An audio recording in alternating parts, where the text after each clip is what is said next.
recherche de soi. SOS, SOS, SOS, à la recherche de soi. SOS à la recherche de soi. SOS à la recherche de soi est une invitation à prendre le temps.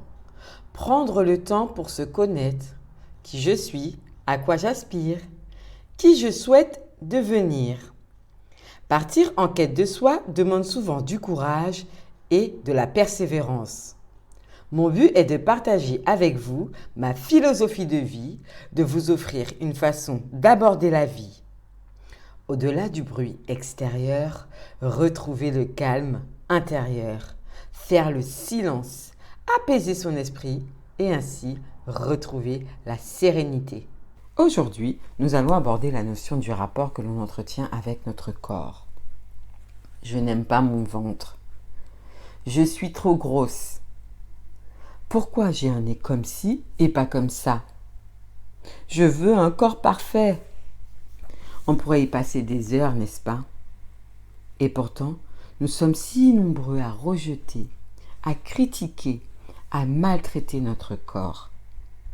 Pour quelle raison ce véhicule qui m'accompagne du commencement et qui va me quitter au moment de la mort est si peu apprécié et si peu mis à sa juste valeur, apprécié tel qu'il est? Quelle est la relation que j'entretiens avec mon corps? Ma croyance est la suivante. Nous sommes ce que nous pensons, nous sommes ce que nous disons et nous sommes ce que nous ressentons. Partant de cette hypothèse, je suis la somme de ces trois choses. Où va se situer mon véhicule, mon corps? Si mon corps ne peut pas être l'opposé de qui je suis, cela veut dire que mon corps est qui je suis? À quel stade je suis dans ma vie? Comment je me sens dans mon corps? Je suis en surpoids. Et voilà que je décide de perdre du poids. J'emploie les grands moyens pour atteindre mon objectif. Avec un tas de privations, avec un tas de pirouettes, régime draconien, j'arrive à perdre ce poids.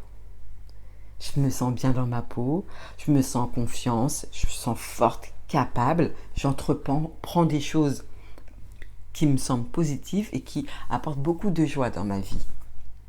Mais voilà que, subitement, brusquement, une chose se passe, une chose qui était imprévue. Je me remets à manger de façon impulsive, je ne fais plus attention, mon moral est en berne, je me sens dévalorisée et je m'alimente avec des produits qui sont trop sucrés, trop gras, plein de sauce. Et voilà que je reprends mes kilos en trop. Est-ce que vous pensez que le poids que j'ai pris est dû à mon alimentation? Est-ce que c'est dû à la privation avec les régimes et quand ça ne va plus, les excès? Est-ce que c'est à cause de ça que je prends du poids? Je pense qu'il y a sans doute une relation entre tous ces facteurs. Mais en réalité, mon corps ne reflète que ce que je pense intérieurement finalement. En fait, pourquoi je prends cet exemple, c'était pour mettre en valeur ce que, lorsque je me suis retrouvée dans cette situation d'imprévu, je me suis mise dans une position, mon corps s'est mis dans une position de résistance. Donc voilà, il m'a fallu résister. Je n'étais plus dans l'accueil de la situation présente, mais j'étais dans une espèce de blocage, de protection de ce qui se passe en extérieur. Et voilà que le fait d'avoir eu besoin de me protéger m'a donc amené à cette forme de dévalorisation de moi-même, de prise d'aliments pour combler ce manque, cette peur, ce besoin qui, évidemment, je n'arrivais pas à le faire par moi-même. Donc j'ai utilisé ce que mon corps a toujours eu l'habitude de faire. C'est là où les automatismes se sont mis en place. Et j'ai remangé et j'ai repris du poids parce que le poids signifie aussi peut-être chez moi un besoin de protection, une insécurité, une peur de quelque chose, un manque de quelque chose. Donc mon corps a littéralement manifesté ce besoin de protection J'avais besoin d'un bouclier et mon corps était juste là pour me l'apporter, pour répondre à mon besoin. Est-ce que vous voyez où je veux en venir?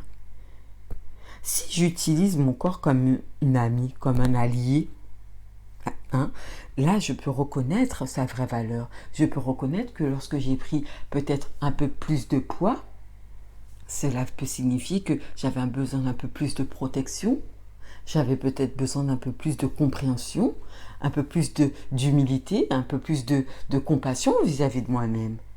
Lorsque j'ai besoin éventuellement de rentrer dans une forme de colère, dans une forme de mépris, peut-être qu'il faudrait que je me pose la question de quel besoin j'essaie de camoufler. À quoi est-ce que je ne veux pas répondre? C'est de cette manière que mon corps amène des mots, des maladies, mal à dire les choses. Donc mon corps se manifeste pour me les dire, pour communiquer avec moi. C'est un fidèle allié. Donc, si j'utilise mon corps comme un ami, et si je reconnais ma vraie valeur, si je suis reconnaissante de toutes ces années de fidélité que m'a apporté ce corps, et si, les amis, on se mettait tout simplement à aimer ce corps tel qu'il est, avec ses imperfections, et qu'on apprend à accueillir les choses. N'oubliez pas que l'amour est la clé qui permet le retour vers soi.